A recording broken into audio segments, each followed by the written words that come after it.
இந்தியாவின் வளர்ச்சி எஞ்சினாக தமிழ்நாடு இருக்கும் என முதலமைச்சர் மு.க.ஸ்டாலின் பெருமிதம் தெரிவித்துள்ளார். சென்னை தரமணியில் உலக வங்கி சார்பில் அமைக்கப்பட்டுள்ள நவீன உலகளாவிய வணிக மையத்தை அவர் திறந்து வைத்தார். பின்னர் விழாவில் பேசிய முதலமைச்சர், வருங்காலத்தில் உலக வங்கி உதவியுடன் 409.79 மில்லியன் டாலர் மதிப்பிலான முக்கிய திட்டங்களை தமிழ்நாட்டில் செயல்படுத்தப் போவதாக முதலமைச்சர் கூறினார். 9.69 விழுக்காடு பொருளாதார வளர்ச்சியுடன் இந்தியாவின் வளர்ச்சி எஞ்சினாக தமிழ்நாடு இருப்பதாகவும் அவர் பெருமிதம் தெரிவித்தார். உலக வங்கியோடு சேர்ந்து இப்படி இன்னும் பல திட்டங்களை செயல்படுத்தி தமிழ்நாட்டு மக்களோட தேவைகளை நிறைவேற்ற என்னுடைய அரசு ஆர்வமாக இருக்குது. அதுக்கு நம்முடைய பார்ட்னர்ஷிப் தொடரணும். 9.69 விழுக்காடு பொருளாதார வளர்ச்சியோட இந்தியாவின் வளர்ச்சி இன்ஜின்னா அது தமிழ்நாடு தான் இருக்கும். நீண்டகால இலக்குகளை எட்டுவதில் ஒரு மாடல் மாநிலமாக தமிழ்நாட்டை உருவாக்க உலக வங்கியுடன் தமிழ்நாடு அரசு தொடர்ந்து இணைந்து செயல்படும் என்றும் முதலமைச்சர் ஸ்டாலின் தெரிவித்தார். இந்தியாவின் மிக முக்கியமான மின்னணு உற்பத்தி மையமாக தமிழ்நாடு உருவெடுப்பதாக ரயில்வே அமைச்சர் அஸ்வினி வைஷ்ணவ் தெரிவித்துள்ளார். தமிழ் மொழிக்காக பிரத்யேகமாக செயற்கை நுண்ணறிவு பணிகளை உருவாக்க தமிழிலேயே திட்டம் தொடங்கப்பட உள்ளது. இதற்காக சென்னை ஐஐடி ஆராய்ச்சி பூங்காவில் செயல்படும் டெஃபோடெக் பிரைவேட் லிமிடெட் நிறுவனம் ஐஐடி ஆராய்ச்சி பூங்காவுடன் இணைந்து தமிழ் ஏஐ ஆராய்ச்சி மேற்கொள்ள உள்ளது. இதன் தொடக்க விழாவில் காணொலி வாயிலாக பேசிய அஸ்வினி வைஷ்ணவ், உலகின் தொன்மையான மொழிகளில் ஒன்றான தமிழ் ஏஐயுடன் இணைவதில் வரலாற்று முக்கியத்துவம் வாய்ந்தது என்றார். Electronics manufacturing is one of the thrust areas for our government, and the big lead is being taken in mobile phone manufacturing, laptop manufacturing, server manufacturing. I'm very happy to share with you that many of these new projects are now getting set up in Tamil Nadu, and our Prime Minister's vision for making Tamil Nadu as one of the major manufacturing hubs for electronics is now getting realized. கூட்டணி ஆட்சி என்ற கருத்தை அதிமுக பொதுச் செயலாளர் எடப்பாடி பழனிசாமி தெரிவிக்காத நிலையில் அந்த கூட்டணி தேர்தலில் தொடருமா என்பதே சந்தேகம்தான் என்று விசிக தலைவர் திருமாவளவன் தெரிவித்துள்ளார். பெரம்பலூரில் செய்தியாளர்களை சந்தித்த அவர், அதிமுக கூட்டணியில் உள்ள பாஜக தமிழ்நாட்டில் கூட்டணி ஆட்சி அமையும், ஆட்சியில் பங்கு என்று கூறி வருவதெல்லாம் மற்ற அரசியல் கட்சிகளை ஆசை காட்டி ஏமாற்றி கூட்டணியில் சேர்க்க முன்னெடுக்கும் முயற்சி என்றும் அவர் கூறியுள்ளார். முதல்ல அதிமுக கூட்டணி ஆட்சி என்கிற கருத்துக்கு, அந்த நிலைப்பாட்டுக்கு உடன்படுகிறதா என்பதை அதிகாரப்பூர்வமாக அறிவிக்க வேண்டும். அதுக்கு பிறகுதான் அந்த டிஸ்கஷனே ஃபர்தராக கொண்டு போகும். அதிமுகவுடைய நிலைப்பாடு என்ன? மோடி சொல்கிறார், வரும்போதெல்லாம் சொல்கிறார் கூட்டணி ஆட்சி அமையும்.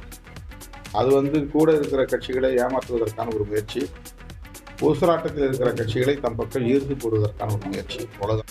கேள்வி ஒன்றுக்கு பதிலளித்த திருமாவளவன், திருக்குறள் புதிய கல்விக் கொள்கைக்கு நேர் எதிரான ஒன்று எனவும் அதனை இணைத்து பேசுவது மொட்டை தலைக்கு முழங்காலுக்கு முடிச்சு போடுவது போன்றது என்றும் தெரிவித்துள்ளார். திருப்பூர் மாவட்டம் பல்லடத்தைச் சேர்ந்த சந்திரகாசன் என்பவர் காவல் ஆணையர் அலுவலகத்தில் கந்துவட்டி கொடுமை தொடர்பாக புகார் அளித்துள்ளார். மகாதேவன் என்பவரிடம் 6,25,000 ரூபாய் கடனாக பெற்ற சந்திரகாசன் அடுத்த 3 மாதங்களில் 5,50,000 ரூபாயை திருப்பி செலுத்தியதாக தெரிகிறது. மீதமுள்ள 75,000 ரூபாய் பணத்தை செலுத்த சென்றபோது வட்டியாக 2,50,000 லட்சம் ரூபாய் வேண்டும் என மகாதேவன் கேட்டதாக கூறப்படுகிறது. இவ்வளவு வட்டி தன்னால் கொடுக்க முடியாது என கூறிய சந்திரகாசனிடம் அசல் நிலப்பத்திரங்களை திருப்பிக் கொடுக்க முடியாது என மகாதேவன் மிரட்டியதாக புகாரில் தெரிவிக்கப்பட்டுள்ளது. இவருடைய செக்லிப்பு என எல்லாமே என்னுடைய ஒரிஜினல் ஆவணத்தை அவரே எடுத்துக்கிட்டாருங்க. டீச்சருடைய செக்லிப்பு, ஜாமீன் போடுற செக்லிப்பு கேட்டதுக்கு மிரட்டுறாரு. தர முடியாது, எங்க வேணாலும் பாருங்க, மிரட்டாரு. எங்களுக்கு நீதி வேணும், எங்களுக்கு அந்த 10,000 செக்கை எங்களுக்கு மீட்டு கொடுக்கணும். பெரம்பலூர் மாவட்டம் வேப்பந்தட்டை கிராமத்தில் உள்ள ஸ்ரீ வேதமாரியம்மன் கோயிலின் தேர் பட்டியலின மக்கள் வசிக்கும் பகுதிக்கு செல்ல முடியுமா என அறிக்கை அளிக்க சட்டப்பணிகள் ஆணைக்குழு தலைவருக்கு சென்னை உயர்நீதிமன்றம் உத்தரவிட்டுள்ளது. வேப்பந்தட்டை கிராமத்தில் ஸ்ரீ வேதமாரியம்மன் கோயிலின் தேர் பட்டியலின மக்கள் வசிக்கும் பகுதிக்கு வருவதை உறுதி செய்ய கோரி வழக்கு தொடரப்பட்டிருந்தது. இந்த வழக்கை விசாரித்த உயர்நீதிமன்ற நீதிபதி பி. வேல்முருகன் அமைதி பேச்சுவார்த்தை என்ற பெயரில் அதிகாரிகள் கட்ட பஞ்சாயத்து செய்தால் நீதிமன்ற அவமதிப்பு நடவடிக்கை எடுக்கப்படும் என்று எச்சரித்தார். அத்துடன் தெய்வங்கள் வழிபடும் இடத்திற்கு அனைத்து தரப்பினரையும் எந்த பாரபட்சமும் இன்றி அனுமதிக்க வேண்டும் என நீதிபதி குறிப்பிட்டார். மேலும் பட்டியலின மக்கள் வசிக்கும் தெருவுக்குள் தேர் செல்ல முடியுமா, சாலையின் அகலம், தேரின் நீள அகலம் உள்ளிட்டவற்றை ஆய்வு செய்து அறிக்கை தாக்கல் செய்யும்படி பெரம்பலூர் மாவட்ட சட்டப்பணிகள் ஆணைக்குழு தலைவருக்கு உத்தரவிட்டு விசாரணையை ஜூலை 8ஆம் தேதிக்கு ஒத்திவைத்தார். வைகாசி மாத பௌர்ணமியை ஒட்டி கொட்டு மழையிலும் திருவண்ணாமலை கிரிவல பாதையை சுற்றி வந்து பக்தர்கள் வழிபட்டனர். வைகாசி மாத பௌர்ணமி நேற்று பகல் 12:32 மணிக்கு தொடங்கி இன்று பிற்பகல் 1:58 மணி வரை நடக்கிறது. இதற்காக 14 கிலோமீட்டர் தொலைவு கொண்ட கிரிவல பாதையை ஆயிரக்கணக்கான பக்தர்கள் சுற்றி வந்தனர். மாலை நேரத்தில் கனமழை பெய்த போதும் குடைகளை பிடித்தவாறு மழையில் நனைந்தபடியும் பக்தர்கள் விடிய விடிய கிரிவலம் மேற்கொண்டனர்.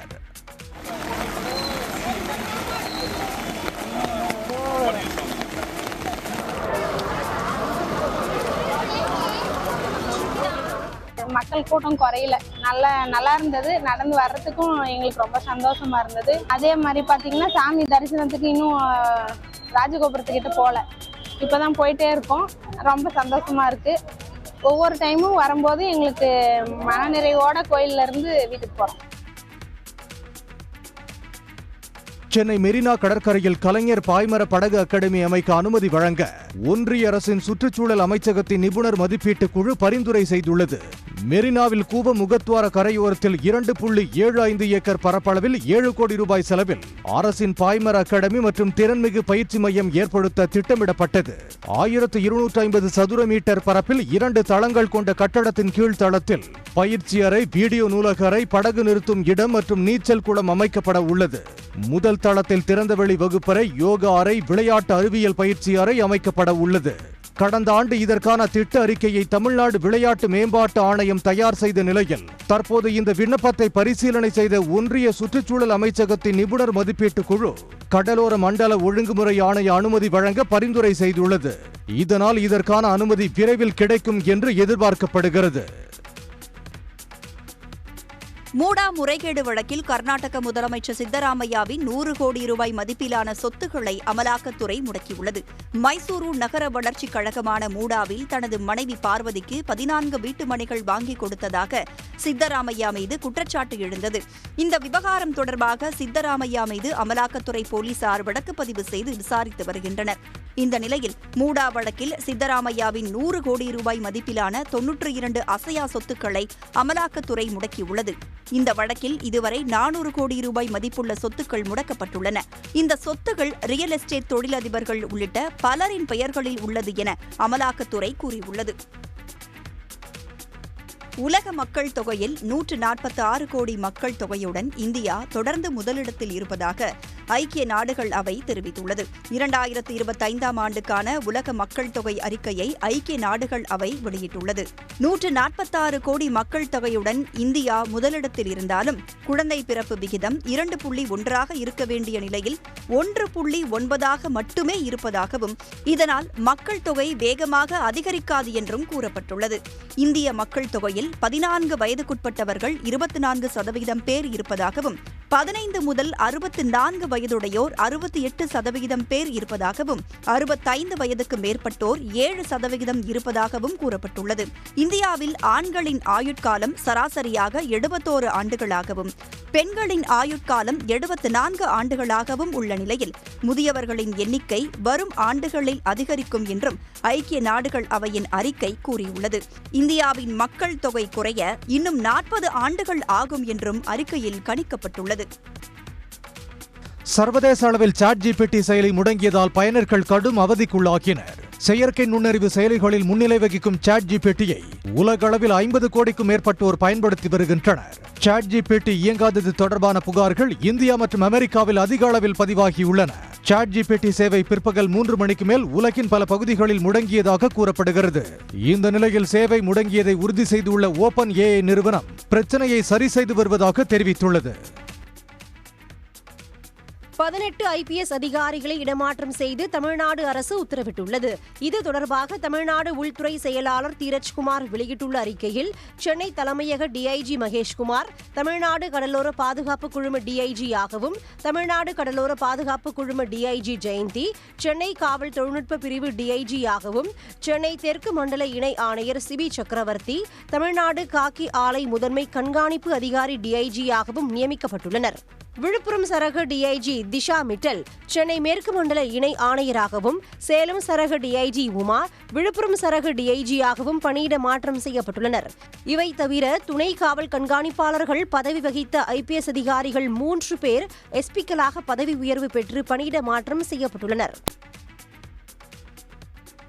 டெஸ்ட் கிரிக்கெட்டை வளர்க்கும் நோக்கில் சர்வதேச கிரிக்கெட் கவுன்சில் கடந்த 2019ஆம் ஆண்டு உலக டெஸ்ட் சாம்பியன்ஷிப் என்ற ICC தொடரை உருவாக்கியது.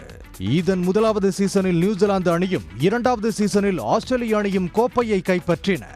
இந்த 2 சீசன்களிலும் இறுதிப் போட்டிக்கு முன்னேறிய இந்திய அணி தோல்வியை தழுவியது. இந்நிலையில் 3வது உலக டெஸ்ட் சாம்பியன்ஷிப் இறுதிப் போட்டி லண்டன் லார்ட்ஸ் மைதானத்தில் இன்று தொடங்குகிறது. இதில் நடப்பு சாம்பியன் ஆஸ்திரேலியா, தென்னாப்பிரிக்க அணிகள் பல பரீட்சை நடத்த உள்ளன. இந்த போட்டி இந்திய நேரப்படி இன்று பிற்பகல் 3 மணிக்கு தொடங்க உள்ளது. கோப்பையை தக்கவைக்க ஆஸ்திரேலிய அணியும், நீண்ட காலமாக ICC கோப்பையை வெல்ல போராடி வரும் தென்னாப்பிரிக்க அணியும் மோத உள்ளதால் இந்த ஆட்டம் கிரிக்கெட் ரசிகர்கள் மத்தியில் எதிர்பார்ப்பை ஏற்படுத்தியுள்ளது. உதகை அருகே அரசு நடுநிலைப் பள்ளியில் பட்டப்பகலில் உலாவரும் யானை இரவு வேளைகளில் சமையலறை மற்றும் வகுப்பறைகளை சேதப்படுத்துவதால் மாணவர்கள் அச்சத்தில் ஆழ்ந்துள்ளனர்.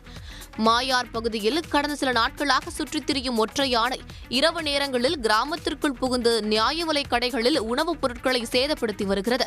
மாயாரில் உள்ள ஊராட்சி ஒன்றிய நடுநிலைப் பள்ளியில் புகுந்து சமையலறை மற்றும் வகுப்பறைகளை நாசமாக்கிய யானை பள்ளி பேருந்தையும் சேதப்படுத்தியது.